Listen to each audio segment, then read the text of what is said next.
दोस्तों, आइए सीधे मुद्दे पर आते हैं। पश्चिम बंगाल चुनाव के बाद का जो राजनीतिक माहौल बन गया है, वो अब सिर्फ एक आम हार जीत का किस्सा नहीं रहा। आज की इस चर्चा में हम इस पूरे विवाद के अंदर तक जाएंगे।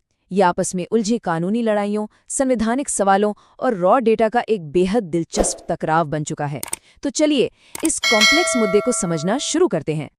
तो सबसे बड़ा और पहला सवाल जो इस वक्त सबके दिमाग में घूम रहा है वो ये है कि क्या शपथ ले चुकी एक सरकार को अदालत द्वारा सच में पलट दिया जा सकता है? तृणमूल कांग्रेस लगातार चुनाव परिणामों को चैलेंज कर रही है।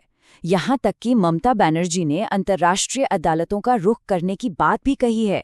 लेकिन ग्राउंड रियलिटी में क्या कानूनी रूप से एक बनी हुई सरकार को गिराना मुमकिन है? इस सवाल का जवाब ढूंढने के लिए हमें थोड़ा पीछे जाना होगा और हिस्टोरिकल लीगल प्रेसिडेंस पर नजर डालनी होगी। अगर हम इतिहास के पन्नों को पलटें तो सुप्रीम कोर्ट का सरकार गठन में आना कोई बिल्कुल नई बात नहीं है। याद कीजिए अरुणाचल प्रदेश का किस्सा।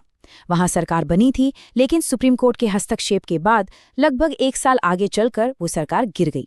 और उत्तर प्रदेश का उदाहरण तो और भी हैरान करने वाला है, जहां जगदम्बिका पाल को लिटरली सिर्फ 1 दिन के लिए मुख्यमंत्री पद की शपथ दिलाई गई थी, इससे पहले कि हाई कोर्ट ने दखल देकर उन्हें हटाया।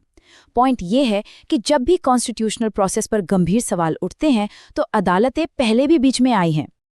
अब जरा इस डिस्प्यूट के एक और दिलचस्प पहलू पर आते हैं, जो है इसका इंटरनेशनल मीडिया कवरेज। दुनिया भर का मीडिया इन चुनाव नतीजों और इन आरोपों को किस चश्मे से देख रहा है? AFP न्यूज एजेंसी की रिपोर्ट को ही ले लीजिए। उन्होंने सत्तारूढ़ पार्टी की इस जीत को उनके हिंदू नेशनलिस्ट एजेंडा के लिए एक वाटरशेड मोमेंट यानी ऐतिहासिक मोड़ के रूप में फ्रेम किया है। और फिर TRT वर्ल्ड की इस कवरेज पर ध्यान दीजिए। इसमें साफ लिखा गया है कि जीत लाखों मुस्लिम मतदाताओं को चुनाव प्रणाली से बाहर रखने के बाद आई है। ये पॉइंट इसलिए नोटिस करने वाला है क्योंकि ग्लोबल मीडिया आउटलेट्स बिल्कुल उन्हीं बातों को हाईलाइट कर रहे हैं जो TMC वहां जमीन पर उठा रही है। द न्यूयॉर्क टाइम्स ने तो सीधा एक ब्रॉडर ग्लोबल नैरेटिव ही सेट कर दिया है अपनी इस हेडलाइन के साथ, where have Modi's rivals gone. अब देखिए, हम सब जानते हैं कि अंतर्राष्ट्रीय अदालतें किसी देश के आंतरिक मामलों में शायद ही कभी दखल देती हैं, लेकिन इस तरह की हेडलाइंस और रिपोर्ट्स दुनिया भर में एक बहुत ही पावरफुल नैरेटिव जरूर बनाती हैं। चलिए अब आगे बढ़ते हैं और सीधे उन टेक्निकल क्लेम्स पर आते हैं जिनकी बात अभिषेक बैनर्जी ने की है। हम बात कर रहे हैं EVM और CCTV एलिगेशंस की। TMC ने इलेक्शन कमीशन के सामने जो दावे पेश किए हैं वो सच में चौंकाने वाले हैं। उनका क्लेम है कि काउंटिंग सेंटर से TMC एजेंट्स को भगाया गया। दूसरी और सबसे बड़ी बात, दोपहर 12 बजे से शाम 6 बजे तक की काउंटिंग सेंटर्स की CCTV फुटेज एलिजिडली गायब है। अब सोचिए, आज के ज़माने में जहां आम लोग अपने फ़ोन्स पर आसानी से स्टनिंग 8K वीडियो रिकॉर्ड करके शेयर कर लेते हैं, वहां एक इलेक्शन सेंटर से 6 घंटे की इतनी क्रूशल फुटेज का ना मिलना TMC के अनुसार बड़े सवाल खड़े करता है। इसके अलावा फॉर्म 17C के EVM सीरियल नंबर्स और काउंटिंग टेबल्स पर रखी EVMs के नंबर्स आपस में मैच नहीं होने का आरोप है और काउंटिंग एजेंट्स को सेंट्रल एजेंसीज के नोटिस भेजकर डराने की बात भी कही गई है। और इन्हीं टेक्निकल क्लेम्स में एक बड़ा हैरानेज क्लेम बैटरी परसेंटेज का है। दावा किया गया है कि जो EVM मशीन्स चुनाव वाले दिन लगातार 12 घंटे तक यूज हुई थीं, वो काउंटिंग टेबल पर आने के बाद भी 92 से 95% तक बैटरी चार्ज दिखा रही थीं। मैथमेटिकली और टेक्निकली एक डिवाइस में ऐसा कैसे हो सकता है, ये उन्होंने आयोग से डायरेक्टली पूछा है। अब आते हैं इस मुद्दे के सबसे क्रिटिकल पार्ट पर, जिसे हम द वोटर लिस्ट मैथ कह सकते हैं। ये पूरा खेल आंकड़ों का है, जहां वोटर लिस्ट की गड़बड़ी को जीत के अंतर के साथ डायरेक्टली जोड़ा जा रहा है। TMC के कानूनी तर्क का आधार representation of the people act 1951 है। इस लॉ के हिसाब से अगर वोटर लिस्ट इनकम्प्लीट या त्रुटिपूर्ण है तो चुनाव नहीं करवाया जा सकता। आर्ग्यूमेंट ये दिया जा रहा है कि 27 लाख मतदाताओं को ऑफिशियली लिस्ट से डिलीट किए बिना सिर्फ सस्पिशियस मार्क कर देना बिल्कुल इन्हीं एस्टैब्लिश्ड चुनाव नियमों का उल्लंघन है। जब आप इन नंबर्स को आपस में जोड़ते हैं तो मैथ्स का एक अलग ही लॉजिक निकल कर आता है। दावा है कि लगभग 27 लाख वोट्स को सस्पेंडेड या सस्पिशियस माना गया और फाइनल लिस्ट आने के बाद लगभग 5 से 7 लाख नए वोटर्स इसमें जोड़े गए।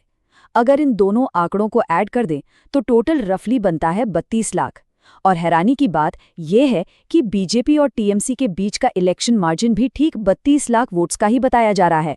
ये आंकड़े आपस में बिल्कुल परफेक्टली अलाइन करते हैं और यही टीएमसी की कानूनी लड़ाई का सबसे बड़ा बेस बन गया है। लेकिन देखिए, ये सिर्फ स्प्रेडशीट्स के नंबर्स नहीं हैं, इनके पीछे रियल लोग हैं।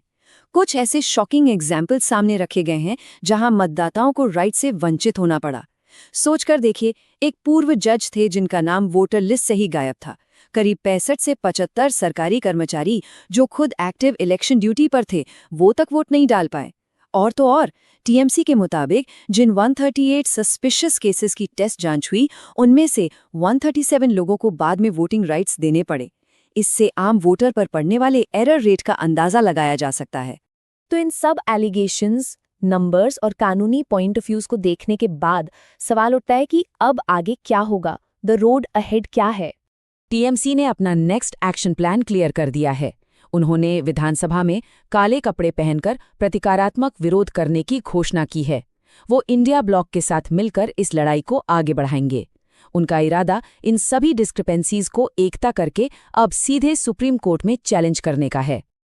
और आखिर में हम एक बहुत ही डीप और जरूरी सवाल पर आकर रुकते हैं। एक राज्य की पार्टी, देश के चुनाव आयोग और आने वाले समय में शायद सुप्रीम कोर्ट के बीच हो रहा ये अनप्रेसिडेंटेड टकराव भारत के लोकतंत्र के भविष्य को किस तरह तय करेगा? क्या इन सभी लीगल और टेक्निकल चैलेंजेस के बाद हमारी चुनाव प्रणाली में कोई बड़ा बदलाव आएगा? इस एक्सप्लेनर में आज के लिए बस इतना ही। ये सवाल जरूर सोचिएगा, क्योंकि आने वाले समय में ये बहस का एक बहुत बड़ा मुद्दा बनने वाली है।